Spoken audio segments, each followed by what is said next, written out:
What's up, YouTube? Team Deception09 here today with you, or a deck profile for you guys. This is what I kind of call my Shockhunter deck. This is something that I basically built with the intention of just making Shockmaster, Shockmaster, Shockmaster, Shockmaster. It's kind of got that kind of thing to it because right now Shockmaster is one of the best cards of the format if you can actually get it out and get it out pretty quickly. As long as you know what your matchup is, like the first round or like the first game, you can probably want to play you want to play smart. You want to make sure that you know what you like, everything that you're doing. Like, you need to try and win, obviously, but you can't just assume that your opponent's either playing E-Dragons or Prophecies. So you kind of have to play it like you're playing against a rogue deck, especially if you're going first. If they're going for if they go first, you may or may not have a problem with the Draco Sack or whatever, which I'll get to, some of the ways to get around that. But like Shockmaster right now, if you know what you're playing against, you can easily just call Monster against E-Dragons or Spells against Spellbooks, and you pretty much shut them down. True enough, if Spellbooks get their Jowgen out, you can't really do much. If they have Dracosack already on the field, unless you have an out to it, you probably are kind of a shit creek without a paddle, so I mean there's that as well. But this deck's actually pretty good from what I've actually experienced with it, so I figured, why not do a deck profile for it, you guys, or for it on it for you guys. There you go. Sorry, the heat's kind of been fucking with me all week. If you talk to MCL40 about it or whatever, he'd probably be like, yeah, he's been kind of being a little derpy this week. So yeah. Anyways, let's just kind of go over the deck, and I'll explain some of the cards and blah blah blah. So first up we have Thunder Seahorse, usually a pretty self-explanatory and standard card for anything that's using the Hunders. You discard it, you search for 2 light level 4 Thunder type monsters with the same name and have 1600 or less, 1600 or less attack from the deck to your hand, and you can only use 1 per turn, and you cannot special summon during the turn you use it. Usually I save this for when I use Duality or whatever. I don't really just fly off the handle and do it unless I know I can't really do anything that turn anyways, so it's kind of just, whatever. Next up we have 3 Mahunder. She's basically one of the double summoners. If you, once per turn, if you want to, you can also summon another level 4 light Thunder type monster from your hand, except for Mahunder. 3 Goblinberg. When this card's normal summoned, you can special summon a level 4 or lower monster from your hand, and then Goblinberg goes to defense position. Pawhunder is the same thing as Mahunder with the same effect, except you can't summon another Pawhunder with his effect. 3 Kage Takages. Whenever a monster is normal summoned, when you normal summon a level 4 monster, you can special summon it from your hand. Can't be used as a synchro material and cannot be normal summoned or set. This should be kind of an obvious one as well, considering this deck likes to normal summon a lot. Sishunder, when this card's normal summoned, you can target a light level 4 Thunder type monster with 1600 or less attack from your graveyard, banish it, and during the end phase it goes to your hand. And then the last monster we have in the deck is 3-10 Goldfish. It's kind of like the Goblinberg, but doesn't go to defense. Excuse me. Spells, we have 1 Instant Fusion, 1 Reinforcement of the Army, 1 Monster Reborn, 2 Pot of Duality, and 2 Recycling Batteries. Traps, we have 2 Bottomless Trap Hole, 2 Torrential Tributes, 3 Compulsory Evacuation Device, 2 Safe Zones, 2 Fiendish Chains, 1 Solemn Judgment, and 1 Solemn Warning. For the extra deck, we have 1 Carbonella Warrior as our Instant Fusion target. We have Evil Swarm Ouroboros, Heraldry Crest, I think that's the English name, like, DevPro has the weird fucking names up here.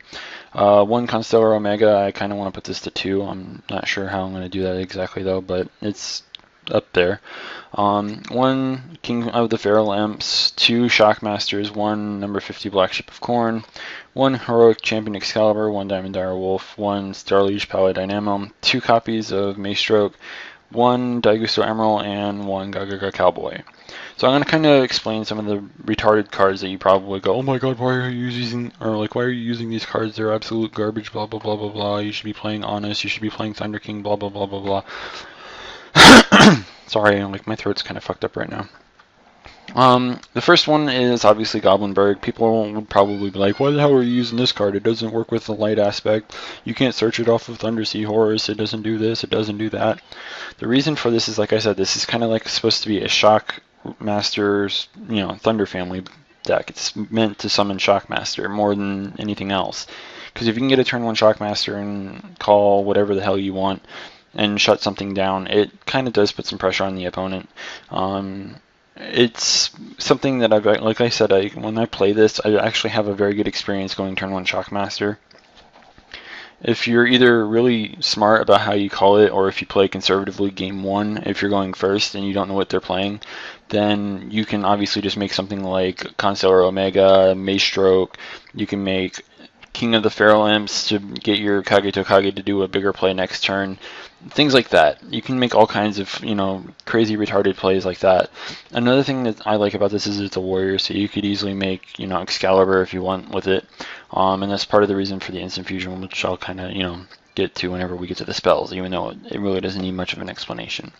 The Kage Tokages, this is something I'm actually surprised Thunder Family decks aren't currently using, just because of the fact that they normal summon as much as they do. And if you really wanted to, like if you wanted to add another dark or two into the deck, you could probably even add BLS, because, light and darks, there's that. But I didn't really feel the need to put in a BLS, because, what the hell? It seems kind of retarded and random to just throw that in for the hopes that you might sack it. That's just kind of stupid in my opinion.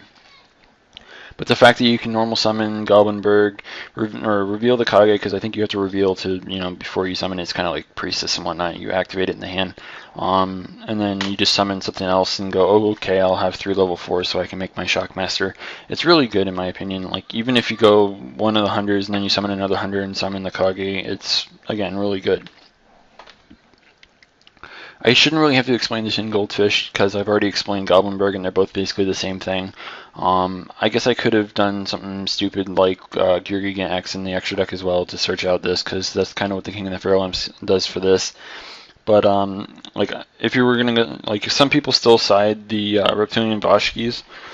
You could search that out off of the King of the Feral Imps too, so like if you want to decide it in, you can also do that. That's part of the reason why I actually play the King of the Feral Imps, is because if, I decide to side in the Voski, it's there, and Kage Tokage can be just as useful, if not like even more useful than a tin plate Goldfish, because I might still be able to keep using normal summon effects throughout my turn in order to, reuse the Kage Tokage again and make other shit.